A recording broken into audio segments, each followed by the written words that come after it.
이게 이제 현대적 의미의 지대를 얘기를 해요. 그래서 이제 입찰 지대라는 게 있고요. 뒤에 가면은, 경제 지대로만 이렇게 되어 있고요. 생산 요소의 대체성과 도시 지대 관계도 이제 같이 이제 설명을 해드리는데, 요게 아마 우리가 3월 달에, 2주밖에 수업을 못했고, 4월 달에 4주 수업해가지고, 분량이 부족해가지고 여기를 못했을 거예요. 기본서 상에서. 그래서 이번에 어쩔 수 없이 그러면 진도를 구성할 때 가다가 뒤 끝까지 가야 되니까 만약에 하면 7월 첫 주까지는 이 수업을 갈 수 있어요. 이게 문제풀이는 그 다음 주부터 하고 이론을 끝내고 와야 되니까. 자, 알론소의 입찰지대라고 되어 있어요. 그죠? 예. 요거는 우리가 그때 이제 이런 식으로 설명한 거예요. 여기가 도심이고요. 지대. 이게 거리가 됐을 때 도심에 위치한 토지는 접근성이 좋잖아요. 그죠? 그러니까 이 토지를 차지하기 위해서 많은 사람들이 왜? 접근성이 좋으면 뭐를 기대할 수 있어요? 입증여를. 입증여가 일종의 뭐예요? 이게 초과이윤이에요. 이걸 기대할 수 있기 때문에 현재 여기 토지 사용료가 1,000만 원이에요. 그러니까 1,000만 원의 지대를 지불하고도 여러 개의 산업들이 뭐를 얻을 수 있다? 이윤을 얻을 수 있는 거예요. 그래서 여기 한 3개의 업종이 경합을 해요. 그러니까 얘네가 얻을 수 있는 게 수년가가 얘가 700, 얘가 500, 얘가 300 이런 식의 수년가를 얻을 수 있는 거예요. 그럼 수년가가 얘네들이 전부 다 0보다 크죠. 수년가가 0보다 크다는 얘기는 투자자가 요구하는 수익률을 충족시켜주고도 남는다는 얘기야. 일종의 무슨 이윤이 발생하는 거예요? 초과이윤이. 그러면 이 경쟁 과정에 의해 가지고 이 토지에 대한 이 사용료, 지대가 높아질 수 있겠죠. 그래서 얘가 지대가 어디까지 올라갔냐면 1,700까지 올라갔어요. 그러면 1,700만 원의 토지 사용료를 지불하고 이 땅을 이용할 수 있는 업종은 누가 되겠어요? A가 되겠죠. 얘는 1,000만 원을 지불하고도 700만 원의 초과이윤이 발생하는 거예요. 그러니까 700만 원권은 더 주더라도 정상이윤은 얻을 거 아니에요. 그러면 경쟁에서 여기를 얘가 차지하겠죠. 나머지는 못 들어오겠죠. 700만 원씩 주게 되면 초과이윤은 고사하고 정상이윤도 확보가 안 되니까. 그러면 그 다음 토지도 같은 논리에 의해서 1,500만 원을 지불하고 누가? B가. 그 다음에는 같은 경쟁을 펼쳐서 C가 1,300을 주고 입지를 하게 되겠죠. 그러면 결국은 이 지대는 각 지점의 토지 사용자가 지불할 수 있는 최고 가격이죠. 더 이상은 지불할 수 있어요, 없어요? 더 이상은 지불할 수 없죠. 그러니까 초과이윤이 뭐가 되는 거예요? 0이 되겠죠. 정상이윤밖에 못 얻을 거 아니에요. 이때 각 지점에 토지 사용자가 지불할 수 있는 이 최고 가격을 연결한 선을 입찰지대 곡선이라고 그래요. 무슨 곡선? 입찰지대 곡선. 그러니까 입찰지대라는 게 거기 보시면 단위 면적의 토지에 대해서 토지 이용자가 지불하고자 하는 무슨 금액? 최대 금액으로 초과이윤이 0이 되는 수준의 지대를 얘기하겠죠. 그 말이 무슨 말인지 하시겠어요? 네. 그러면 되신 거예요. 그리고 이게 토지 이용자 입장에서 해당 토지에 대한 최대 지불 용역이라고 할 수 있다고 돼 있죠. 그게 여러분 시험에는 최소 지불 용역이라고 나와서 틀리게 나온 거예요.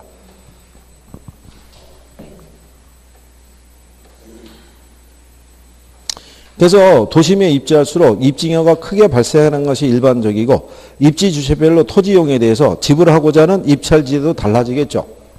그래서 이 알론소라는 사람은요. 도심에서부터의 토지 이용이 여기는 상업, 여기는 주거, 여기는 뭐 공업 이런 식으로 토지 이용의 유형을 표시를 해준 거예요. 이게 리카도하고 튀넨의 차이점이에요. 리카도는 이 토지용을 어떤 용도로 이용해야 되는지는 전혀 설명해 주질 못했고 튀넨은 그것까지 설명을 해준 거예요. 어떤 용도로 토지 이용을 해야 된다는 것까지. 그게 이제 입찰지대 논리니까 이걸 이제 틀리게 해줄 수 있는 거는 각 지점의 토지 이용자가 지불할 수 있는 무슨 가격이에요? 네, 최고 가격이고 이게 최대 지불 용액이다라고 얘기를 해요. 이거를 인용한 사람이 번역을 이렇게 한 거예요. 최대 지불 용액이라고. 그러니까 이거를 바꿔주면 틀리겠죠. 네? 이게 최고고 최대인데 최소 가격이다. 최소 지불 용액이다. 이러면 틀릴 거 아니에요. 그렇겠죠. 그리고 얘는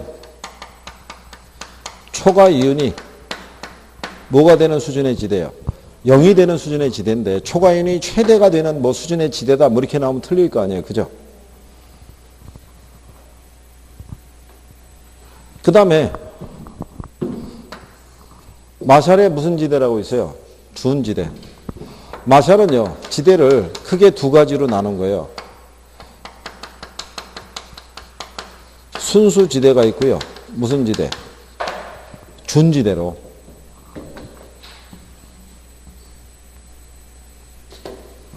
그러니까 이거는요,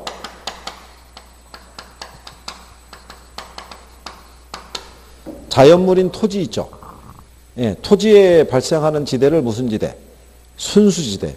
번역을 어떻게 해주냐면요, 자연의 은혜로운 선물에 의해서 발생하는 소득 뭐 이런 식으로 번역이 된 거예요. 그러니까 표현은 이제 순수지대 이제 이렇게 해준 거고, 그 여기 있는 준지대는 인간이 있죠. 인간에서 만들어지는 기계류 등이나 아니면 건물이 있죠.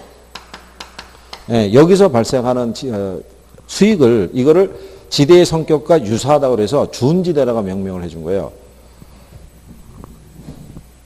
그러니까 여기는 마샬 같은 사람이 대표적인 이제 신고전학파 학자예요.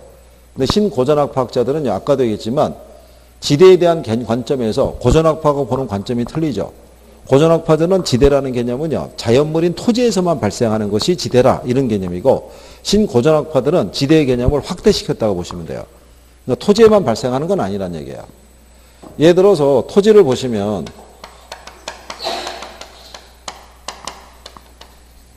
이게 단기에 생산이 돼야 안 돼요? 장기에 생산이 돼야 안 돼요? 안 되잖아요. 근데 우리가 자 인간에서 만들어진 기계류 있죠.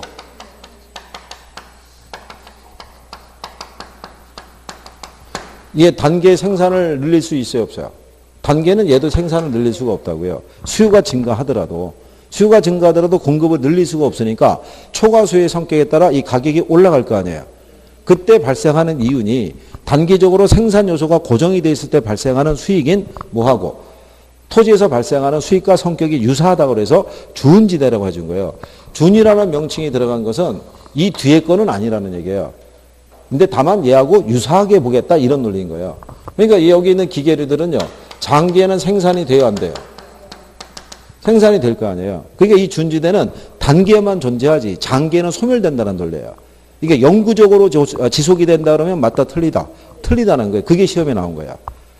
준지대는 영구적으로 발생하는 지대. 이런 성격을 갖고 있다면 틀리겠죠. 무슨 말인지 아시겠어요? 그래서 이 준지대는 어디에서만 성립이 되는 거예요? 예, 단기에서만 성립이 되지 장기는 뭐가 된다? 소멸되는 거야. 그게 마샬의 준지대 논리라고 보시면 돼요. 그래서 명칭이 준지대라고 해준 거예요. 준지대.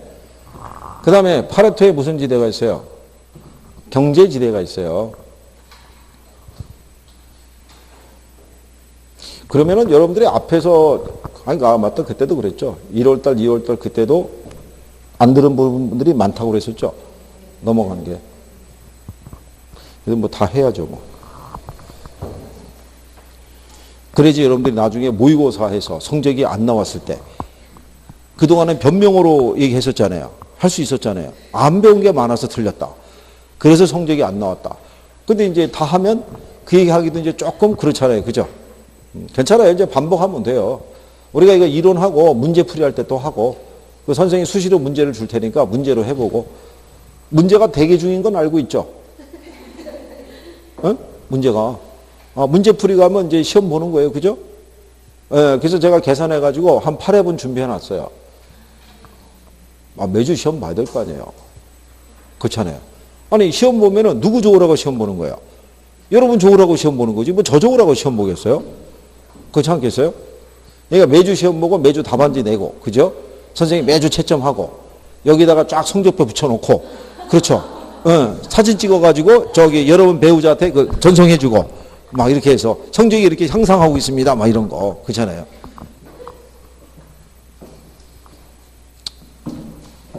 하여간 제가 꿈이 있다면 배우자 참관 수업을 한번 해보고 싶은 게 꿈이죠. 뒤에 쫙 하시면 배우자 얼마나 좋겠어요. 놀라운 집중력을 발휘하고, 그죠? 아무도 안 나온다고요? 하긴 아무도 안 나오는 게 아니라 배우자분이 못 오시겠죠. 여러분들의 파워로. 그냥 집에 있어. 끝나는 거죠. 뭐 그걸로. 자, 여기 생산자의 총 수입은요.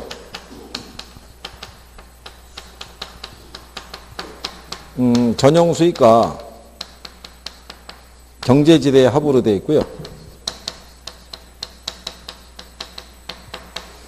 전용 수입이라는 것은요, 생산을 하기 위해서 받아야 될 최소한의 보수를 얘기를 해요. 그래서 얘가 생산의 기회비용이라고도 얘기를 해요.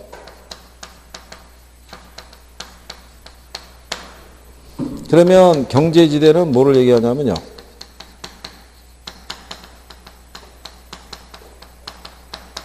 총 수입에서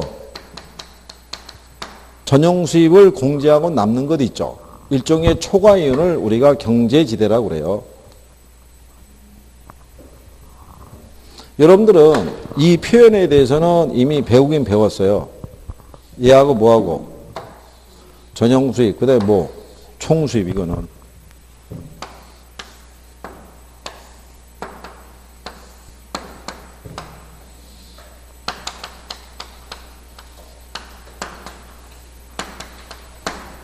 자, 우리가 균형할 때 설명해 드렸는데 완전 경쟁 시장에서 이 균형 가격이 만들어지죠. 그럼 이 상태에서는 생산과 소비가 같아진다고 그랬죠. 남거나 모자름이 없이. 왜 그러냐면 소비자나 생산자나 둘 다 이 가격에 만족한다고 그랬잖아요. 그럼 생산자는 이 100개를 생산하기 위해서는 최소한 받아야 될 보수가 있겠죠. 그걸 우리가 생산비라고 얘기를 해요. 뭐라고 얘기한다? 생산비. 생산비 안에는 생산자의 정상이윤도 포함이 되어 있겠죠. 이 사람이 최소한 생산비로 받아야 될 게 800원은 받아야 되는 거예요. 얼마? 800원. 그러니까는 여기 있는 요 면적 있죠. 이게 전용 수입인 거예요. 생산을 하기 위해서 받아야 될 최소한의 보수.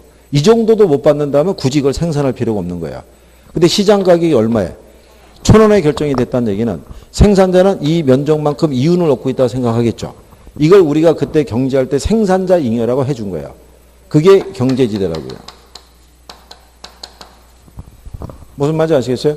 그러면 생산자의 지금 총 수입이 있죠. 총 수입은 지금 얼마겠어요? 10만 원일 거 아니에요. 그러니까 이 총 수입은 전용 수입과 뭐 경제지대의 합으로 구성이 되어 있는 거예요. 그러니까 여기 표현이 나와 있죠. 전용 수입과 뭐 경제지대. 그러니까 여기 있는 경제지대라는 것은 요것만 받아도 되는데 그 이상의 수익을 내고 있는 거잖아요. 그러니까 일종의 무슨 이윤이에요? 초과이윤이죠. 그러면 우리가 시장에 직업을 갖고 있는 사람들을 보면 의사나 변호사들은 일반 직장인들에 비해서 높은 보수를 받죠. 높은 보수를 받는 이유는 왜 그러겠어요? 희소하니까. 일반 근로자에 비해서 이 사람들이 숫자가 훨씬 적잖아요. 그렇잖아요.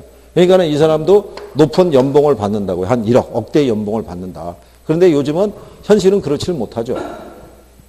지난번에 제가 말씀드렸지만 사법고시 합격자고 사법연수원 출신의 변호사가 9급 공무원 시험을 본 거 아니에요.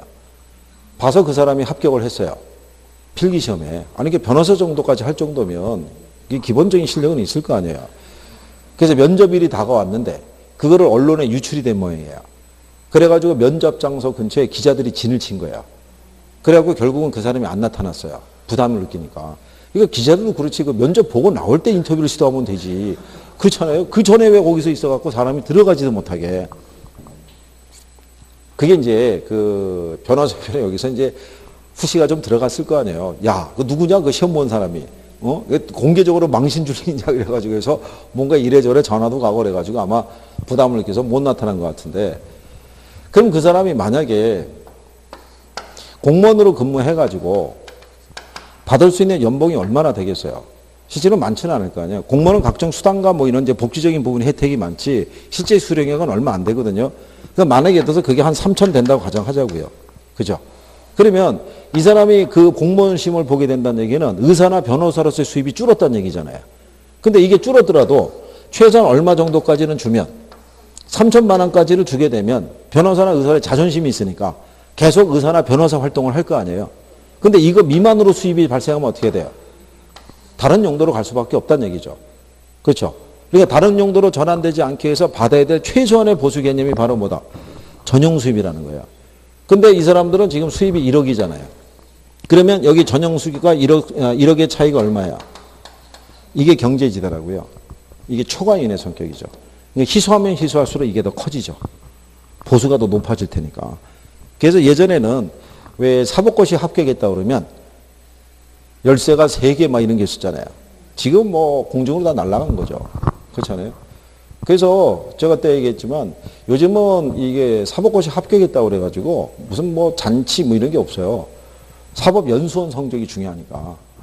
연수원 성적에 따라 자기가 원하는 대로 판사가 될 수도 있고 검사로 임명이 될 수가 있고 대형 로펌에 취업도 할 수 있지만 그렇지 못하면 생활고에 시달릴 수밖에 없어요. 변호사들도 신용불량자가 있다는 거잖아요. 변호사 하려면 그냥 할 수 있는 게 아니잖아요. 사무실도 내야 되잖아요. 근데 뭐 일이 안 들어오면 방법이 없잖아요. 그게. 그래서 말이 좋아서 그거지. 그러니까 변호사 지금 1000명 시대잖아요. 1000명. 그러니까 100명씩 뽑을 때는 희소성이 있지만 1000명씩 매년 배출이 된다고 생각해 보세요.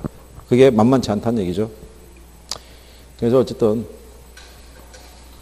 그래도 제가 아는 분 저기 이거 강의하신 분 중에서 그분은 자제가 이거 합격해서 사법연수원 수석인가 차석인가 뭐 그래가지고 지금 법무관으로 갔는데 뭐 스카우트 제의가 뭐 끊이지 않는데요. 그냥 대형 로펌에서 와서 우리한테 계약을 하자 뭐 이렇게 해서 대형 로펌 가면 연봉은 최소한 억대 이상은 보장이 될 거 아니에요. 그렇잖아요. 그러니까 그건 그 양반은 행복한 고민을 하고 있는 거고 연수원에 들어가서 성적이 안 좋으면 왜냐하면 연수원에서 모인 사람들이 다 날고 기는 사람들이 모였을 거 아니에요.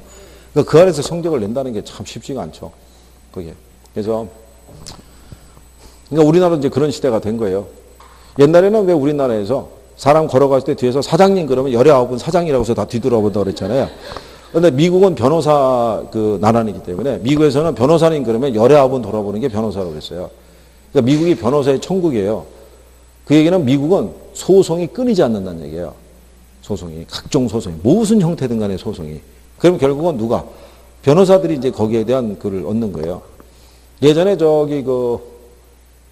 베리 본즈라고 해서 미국의 유명한 프로야구 선수가 있는데 이 선수가 친 홈런이 그 신기록의 볼이 있었어요. 근데 그 볼이 이제 관중석으로 가가지고 A가 잡았는데 밀쳐가지고 굴러 떨어져갖고 B가 이걸 주웠어요. 그게 이제 화면에 나왔을 거 아니에요. 그러니까 둘이 소유권이 주장이 된 거예요. 내 거다. 원래 내 거였는데 내가 딱 잡았는데 밀쳐가지고 밀리는 거 제가 떨어뜨렸고 그걸 네가 주운 거다 이거죠. 그래서 서로 소유권 주장해서 결국 어떻게 했겠어요? 소송으로 간 거죠. 그래서 변호사가 붙었을 거 아니에요. 근데 이 볼에 대해서 이게 시가가 얼마가 되냐 그랬더니 이게 한 30만 불인가? 뭐 이 정도의 가치가 있었어요. 근데 둘가 나중에 가다가 소송을 취하했어요. 합의 본 거예요. 왜? 변호사 수임료가 35만 불, 40만 불인가 이렇게 되는 거예요. 배보다 배꼽이 더 큰 거예요. 그러니까 포기한 거예요. 그러니까 변호사가 많이 나오면 우리가 편의점처럼 변호사 사무실은 동네에 막 이렇게 있을 수가 있으나 이게 뻑하면 이제는 이웃 간에 말로 해결할 일을 다 뭐로 가는 거예요. 다 소송으로 가는 거예요. 이제 난리가 나는 거예요. 어쨌든 그렇다는 얘기예요. 무슨 말인지 이해하시겠어요? 그러면 이 경제지대라는 것은 비탄력적일수록 커지는 거예요. 희소할수록. 아까 이제 우리가 그림으로 이렇게 해줬죠.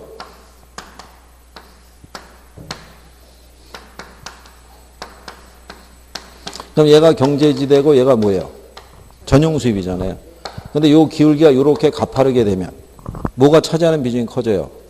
경제지대가 차지하는 비중이 커지고 전용수입이 차지하는 비중이 적어지죠. 점점점 작아져서 얘가 기울기가 수직선이 되면 전액 경제지대만 존재한다는 얘기예요. 무슨 말인지 아시겠죠? 그러니까 경제지대의 크기는 생산 요소의 탄력성의 크기에 따라 결정이 되는 거예요.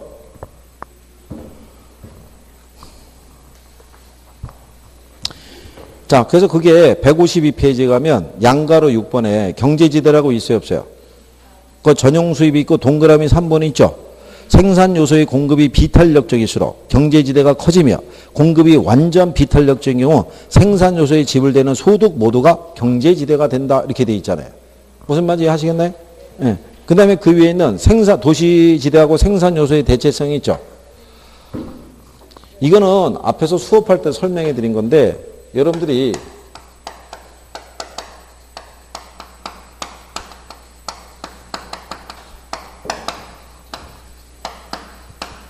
그림을 보면 생각이 날 거라고요.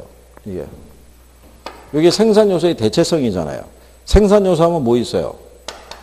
토지, 자본, 노동 이렇게 있잖아요. 노동 비용은 일정하다고 가정하고 토지하고 자본의 두 가지 요소만 투입해서 생산을 해요. 근데 얘를 투입하든 얘네들은 완전한 대체 관계가 성립하기 때문에 우리가 얻는 효용의 크기는 같다고 생각하는 거야. 그러면 생산자가 생산할 때는 아무래도 값이 싼 생산 요소를 더 많이 투입하는 게 유리할 수 있어요, 없어요? 유리할 거 아니에요. 그래서 제가 그때 이렇게 설명했죠.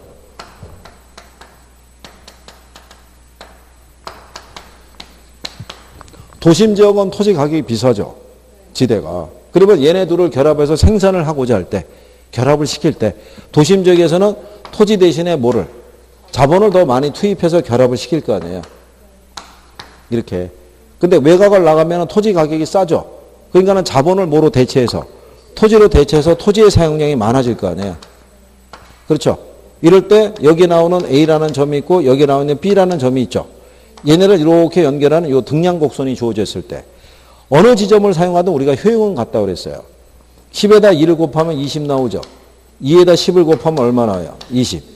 어느 집에 토지가 얻는 효용의 크기는 같은데 토지 가격이 비싼 곳은 토지를 뭐로 대체해서 쓰는 게 자본으로 대체해서 쓰는 게 효율적이고 토지 가격이 싼 쪽은 토지를 뭐로 대체해서 자본을 토지로 대체해서 쓰는 게 효율적이라고 얘기했죠. 그래서 도심 안쪽에 입지하는 산업들 있죠. 걔네들은 토지에 대한 자본의 대체성이 큰 산업들이 도심 안쪽에 위치할 거 아니에요. 무슨 말인지 이해하시겠어요? 네. 그러면 도심에 위치하는 활동들은 대부분 건물을 고층화시킨다는 얘기죠. 네. 그 얘기는 토지에 대한 자본의 뭐가? 결합 비율이 그만큼 클 거 아니에요.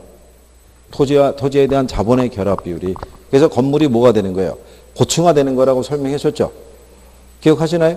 네. 그런데 이 생산 요소의 대체성은 생산 요소의 가격에서만 결정이 되는 게 아니라 산업의 종류에 따라서도 달라질 수 있다는 거야. 즉 이렇게 토지에 대한 자본의 대체성이 있죠. 결합 비율을 크게 하면서도 이윤을 낼 수 있는 업종들은 건물을 고층화할 수 있는 업종만 가능할 거 아니에요. 그러니까 금융이나 보험업 등은 도심에 입지할 수가 있겠죠. 하지만 제조업이나 농업 등은 도심에 입지할 수 있다 없다? 없다라는 얘기죠. 외곽으로 갈 수밖에 없잖아요. 그러니까 생산 요소의 대체성은 생산 요소의 가격에 의해서도 결정이 되지만 산업의 종류에 따라서도 달라질 수 있다 없다? 달라질 수 있다는 게 그게 예전에 시험에 한번 나온 적이 있어요. 여러분한테. 그러니까 생산 요소의 상대적 가격에 따라 달라질 수는 있지만 산업의 종류에 따라서는 달라지지 않는다 그러면 틀릴 거 아니에요. 무슨 말인지 이해하시겠어요? 그 내용인 거예요.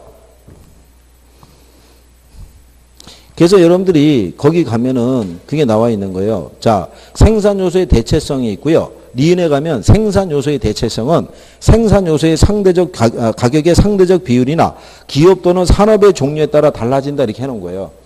그래서 그 밑에 가면 금융업이 있고 목장업이 있잖아요. 금융업은 도심에 대한 자본의 대체성이 큰 산업이죠. 그러니까 얘네는 도심에 입지할 수 있는 거예요. 건물이 고층화된 지역에서도 충분히 경영을 통해서 수익을 낼 수 있는 구조고 목장업은 그렇지 못하잖아요. 그러니까 외곽에 갈 수밖에 없죠. 아니 물론 목장업도 도심에 들어올 수는 있어요. 도심에다가 목장 하나 이렇게 쭉 해가지고 양들 사육하고 막 소 사육하고 얼마나 괜찮겠어요. 그죠? 그래가지고 이제 젖을짜 가지고 우유를 만들면 한 팩에 5만 원 뭐 이렇게 팔아야죠. 그럼 팔린다 안 팔린다? 안 팔리겠죠. 그러니까 못 들어온다고 생각하시면 돼요. 무슨 말인지 이해하시겠어요? 그러니까 제목을 보면 대부분 유추가 되는 거예요. 네, 그래서 그런 내용들을 정리한 거예요. 그리고 이제 이게 한 번 들을 때는 좀 낯설어도요. 자꾸 들으면 익숙해져요. 그러면 이제 조금씩 이런 내용이구나 이렇게 알 수가 있죠. 그 다음에 이제 도시성장 구조 이론이라고 해서 동심원 이론, 그 다음에 선형 이론, 그 다음에 무슨 이론? 다핵심 이론이라고 있는데요.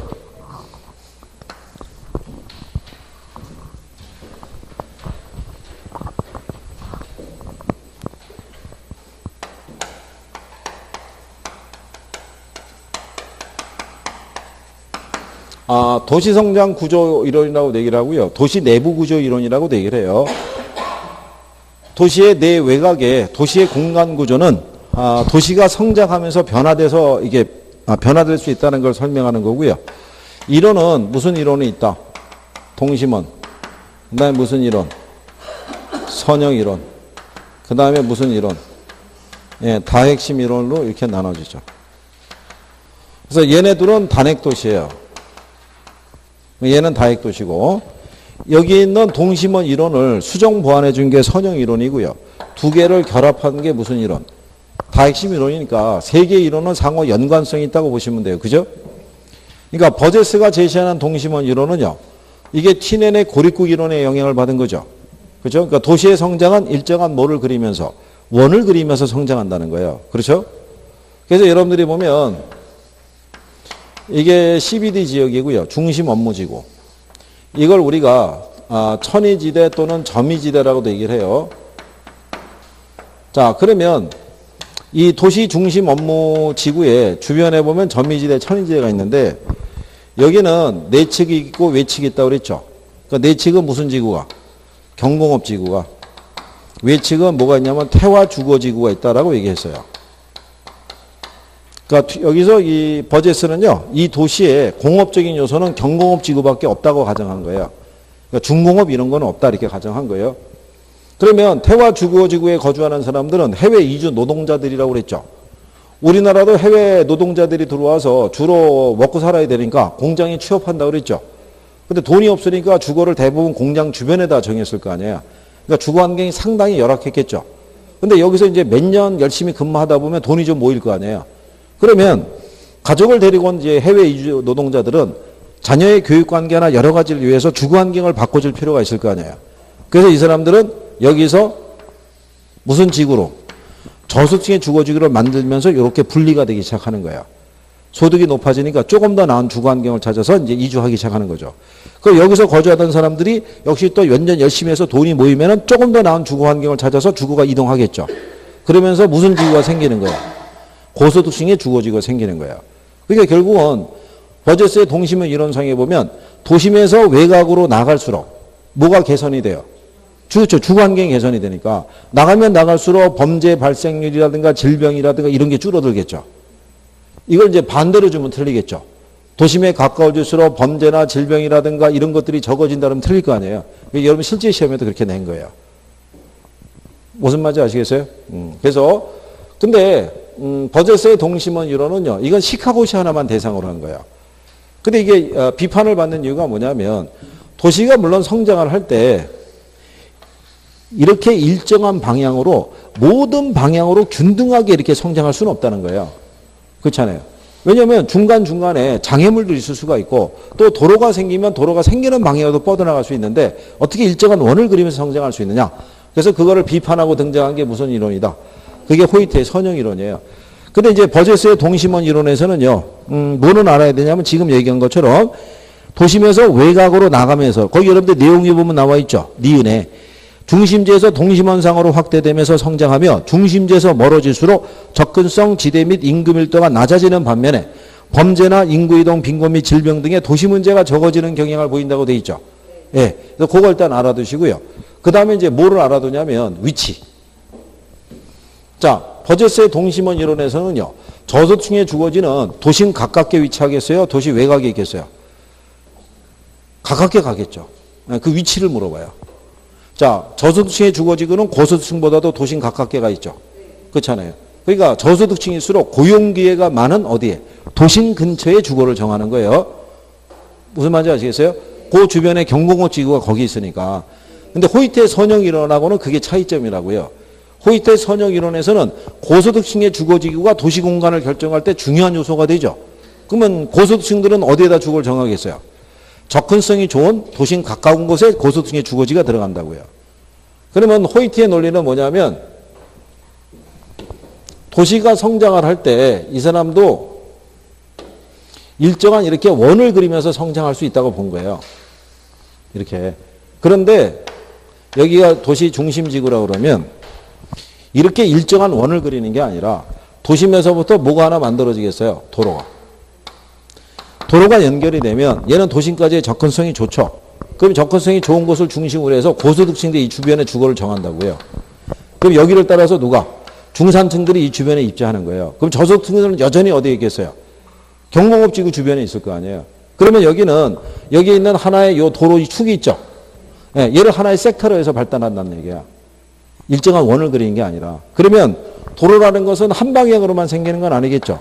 그럼 이쪽으로 생기면은 여기를 중심으로 하나의 섹터가 만들어질 거고, 이쪽으로 생기면 여기를 중심으로 섹터가, 이렇게 교통축을 중심으로 원을 변형한 모양으로 도시가 성장한다는 거예요.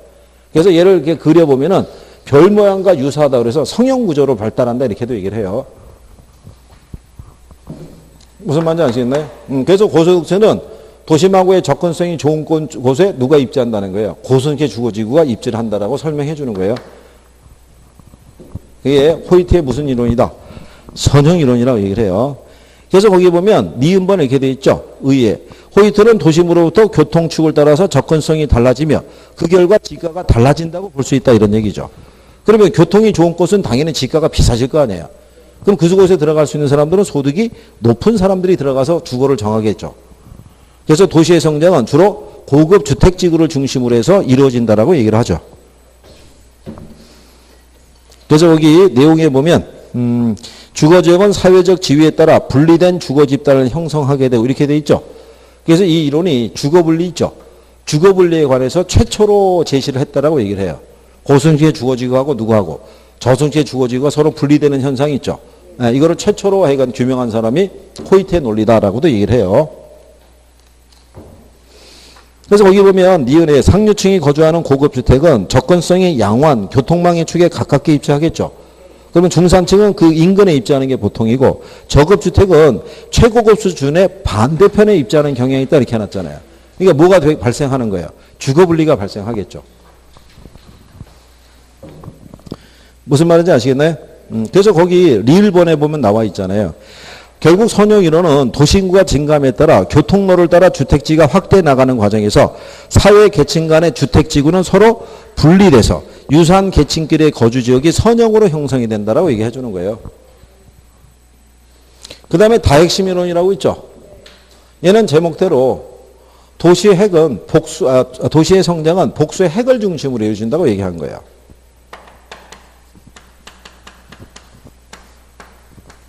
그러면 그 복수의 핵이 발생하는 이유 있죠. 2번에 보면 4가지가 있잖아요. 예, 그 4가지 정도는 기억하시면 돼요. 여기서 쓸 수 있는 건 다핵심에서는 그거밖에 없으니까. 그럼 제일 먼저 뭐냐면 특정한 입지하고 시설을 필요하는 특정 산업이 있죠. 도시가 성장하게 되면 새로운 산업단지라든가 또는 유통시설이라든가 아니면 주거지역이라는 게 새로 만들어질 수 있어요, 없어요? 있을 거 아니에요. 그러면 산업단지가 조성이 되면 얘네는 제품을 생산해서 수송하기에 편리한 곳에 입지할 거 아니에요. 그러니까 특정한 장소하고 위치를 필요로 할 수밖에 없는 산업들이 생길 수밖에 없겠죠. 지금도 우리나라 산업단지가 여기 많았잖아요. 지금 일로 오고 있죠. 이게 이제 중국의 영향이 크죠. 그러니까 이쪽에 들어가는데 산업단지가 들어가는데 대부분 항구를 끼고 있어요. 그러니까 수송하기에 편리한 쪽을. 그러니까 특정한 위치나 장소를 필요하기 때문에 거기에 맞춰서 핵이 또 분리된다는 얘기고. 그렇죠? 그 다음에 두 번째로 보면 뭐가 있냐면요. 한 장소에 입지하려고 하는 유사 업종 간의 집중 지향성이라고 돼 있죠.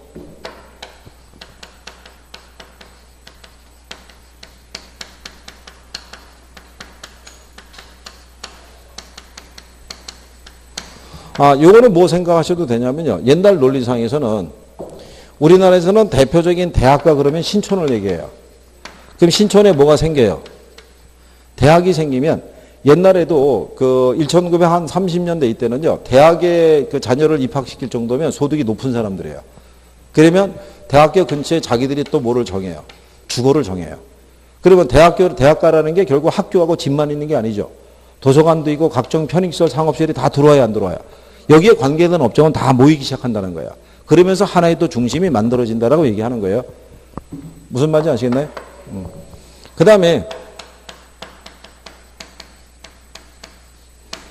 이질 활동간에는 입지적 비양립성을 얘기해요.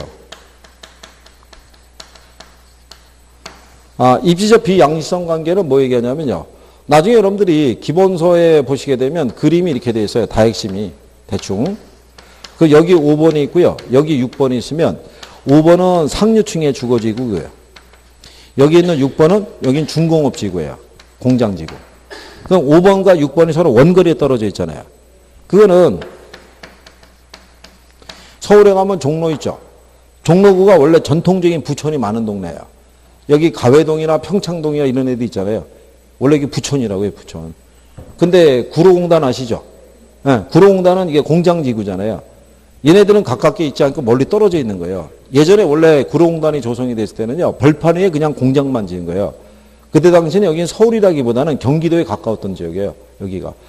지금은 이제 2호선 돌아가고 그러니까 이게 가까운 지역이라고 얘기하지만 옛날에는 상당히 원거리에 떨어뜨린 거예요. 그러니까 고급 주거지구하고 공장지구는 가깝게 붙어 있어봐야 서로의 기능이 아무런 도움이 안 되잖아요. 서로 분리해서 입지하는 과정에서 도시액이 또 발생하게 됐다는 거예요. 나눠졌다 이런 얘기예요. 그래서 다액이 발생하는 이유를 그렇게 얘기할 수 있어요. 그리고 당연히 지대지불 능력에 따라서도 특정한 업종은 도심에 입지할 수 있지만 나머지 업종은 또 입지하지 못할 수도 있겠죠. 이런 이유가 그 다액이 발생하는 이유를 얘기를 해요. 그래서 여러분 시험에서는 뭐라고 얘기했냐면 동종 업종 간에는 모여서 입지하겠죠. 동종 업종 간의 분산 지향성 뭐 이렇게 출제한 적이 있어요. 그거 정도 바꿔주는 정도니까. 그래서 요즘은 여기 있는 이 도시공간 구조 이론이 단독으로는 안 나와요. 내용이 별게 없잖아요. 처음에 냈는데. 그러니까 요즘은 어디랑 묶여서 나오냐면 지대론이랑 묶여 나오든 아니면 입지론에 같이 묶여서 나와요. 지금은 한두 개 들어오는 수준으로. 무슨 말인지 아시겠죠? 네, 그러니까 비중이 예전에 비해서 많이 떨어진 거예요. 그럼 어쩔 수가 없으니까. 더 들어가면은 복잡한 내용이 나올 거 아니에요. 그러니까 여러분들이 풀기에는 쉽지 않을 거 아니에요. 네, 그러니까 학문적인 성격의 논리는 웬만하면 배제를 시키니까. 그래서 그 정도 수준만 하셔도 무난할 거라고 얘기하는 거죠. 무슨 얘기인지 아시겠어요? 그래요. 자, 그래서 여기에 대한 내용까지 또 정리를 하신 거고. 그러면 다음 주에 오면 이제 우리가 입지하고 마케팅하고 이제 간평으로 가겠죠. 네, 이제 2주 남은 거죠. 2주 안 남았나요? 아니, 오늘 며칠이에요? 오늘 14일 아닌가요? 네, 14일이면은 실험 21일 있고 28일 있고. 네, 2주 남았잖아요. 네, 2주 남았으면 우리가 충분히 하죠. 여기 또 혹시 뭐 학원도 휴강 하나요? 그래도 표정은 기대하는 표정인데요. 그래도 우리도 휴가 안 가나? 뭐 이런 거. 근데 참고로 말씀드리면 올해는 날이 이렇게 뜨거워가지고 장마가 조금 뒤로 밀릴 거라고 그래요. 장마가. 예전 같으면 7월 중순서부터 장마가 시작이 되는데 그게 밀려가지고 하반기로. 그리고 지금 몇몇 학원들이 그 마지막 주에 지금 휴가 짜놓은 학원들에서 지금 죽으려고 그러는 거예요. 가는 기간하고 장마 기간하고 겹칠 것 같다라는 지금 우려가 생기는 거죠. 그래서 뭐 어쨌든 간에 중요한 거는 복습을 해야 돼요. 그죠? 예? 근데 지금 귀에 들어오는 게 하나도 없는 거죠. 야, 오늘 점심 뭐 먹어야 돼? 지금 끝났어. 간다. 뭐 이렇게 하면은 공부 좀 하시고 복습 하셔야 돼요. 예? 예, 그래요. 오늘 여기까지 합니다. 고생하셨습니다. 수고하셨습니다.